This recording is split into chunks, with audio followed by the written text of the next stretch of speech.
Today, we are extremely lucky to have Robert Michael Smith with us. Just to tell you a little bit about Robert's background, we were colleagues together at the New York Institute of Technology, and we've also done exhibitions and projects at SUGRAPH, and also there was some stuff at the Arizona State University, and also the fire station in Manhattan. Robert has also done two actually, it was a traveling show, absolutely fabulous digital stone project that traveled all throughout China. And with many important artists, and he had an ancillary show to it. And so he's going to talk without further ado. Welcome, Robert Michael Smith. Pretty much opened up for me while I was at San Jose State in 1976. And I was answering an ad that was posted up on the board for a presentation in one of the dorms. Essentially, there was this guy trying to get the business majors to come in to talk about this fabulous new business. So I went to this presentation, and there was a man named Stephen Jobs. No one knew who he was at the time, but only two months prior to that, he and Stephen Wozniak had put together the first personal computer in a track house garage in Cupertino, California, 2 miles away from the track house garage while I was making my first sculptures.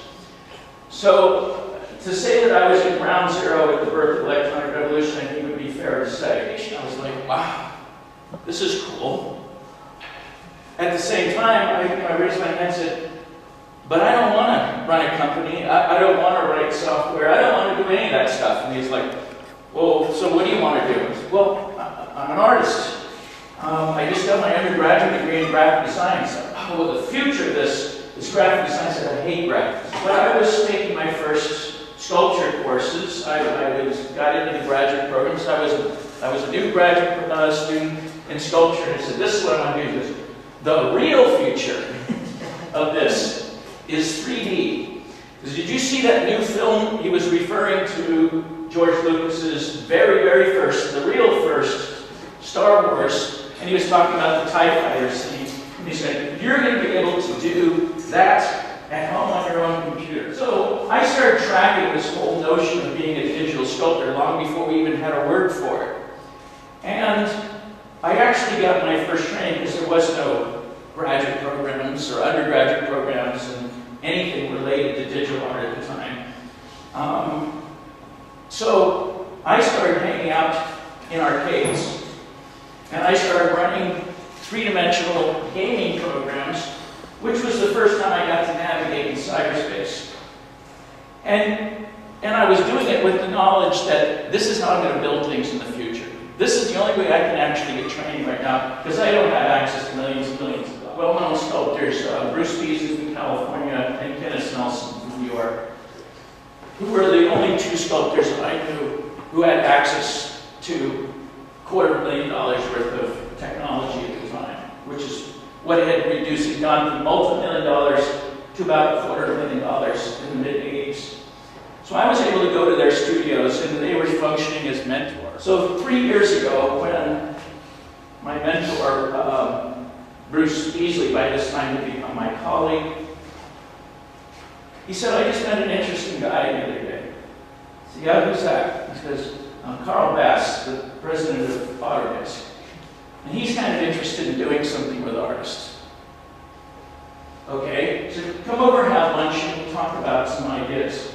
Well, Bruce and I had started going to China about 7 years ago, simply to look for inexpensive production facilities. So designing the computer and then making rapid prototype models, taking them to China, working with artisans there to realize these in large scale, was proving to be a very successful model. It was pretty cheap, $100 a ton of stuff, ship stuff back over here.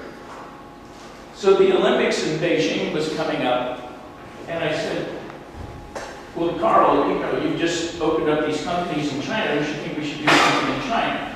And it would make sense, since Bruce and I are already working there, we could involve a couple of other artists. We could put together a body of large-scale granite sculptures, move them around China. He said, you know, that actually sounds like a good idea. I do have a video that's a half-an-hour video that's in both English and Chinese. It's it goes back and forth between subtitles, so no matter what your language is, you'll be able to understand it.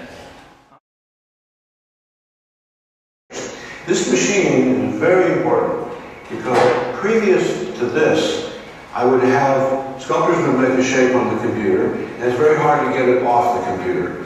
The more complex the shape, the more difficult it was to build it in the real world. So a lot of artists ended up just making images on the computer, but that's not satisfactory to people like myself and Robert. As you see, it's all red. That means that the model is good, and it will calculate out to build the virtual scaffolding around, which then will feed into the system as the actual scaffolding will be used. First thing that it's going to do is the plate is going to go up to the top, and then the head will come in and locate its XY axis along a consistent Z. It will start actually printing the scaffolding on the surface. Looks great. Still has the scaffolding on it, and dark brown places on the hard quartz. Those will break off.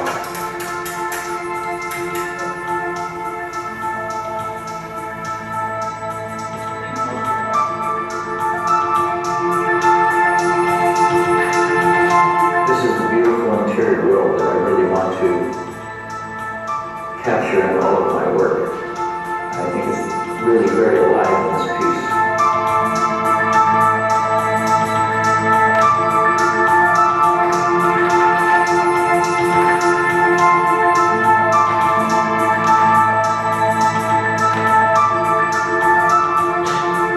This certainly couldn't have been possible when I started thinking about these things about 40 years ago.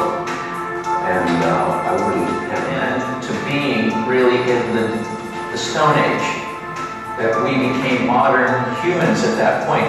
But technologically, we recognized that we were very, very primitive. And we have certainly come a great distance from there, and after the Industrial Revolution, and now we have the Electronic Revolution. So the metaphor of digital stone seemed to make sense to me. That it's not just simply that we are designing work digitally and producing it in stone, but the metaphor of evolution of human consciousness equates us as the digital stone makers.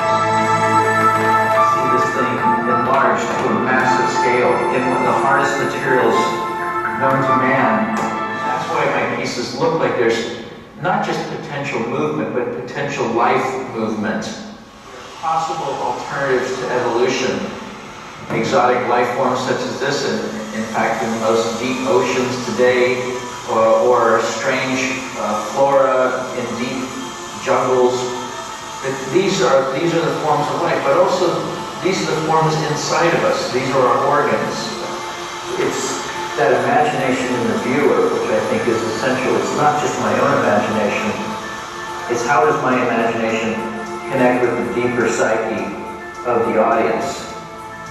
Everybody sees something different, and yet, for me, all of those things that they're seeing are in here. I am purposely fusing all of these different forms to make a single form, a single statement. How possible is it to cannibalize forms from nature and reassemble them in unexpected ways? And for me, aesthetics is about the ideal, and it's about the good, it's about truth. Mostly it's about truth, and truth doesn't always seem good. Truth is often quite ugly. But for me, the greatest beauty is sort of the flawed beauty, or the unexpected, or unnatural, or alien beauty. That is what I want to achieve in these sculptures. I feel quite good, quite confident, quite successful at achieving that.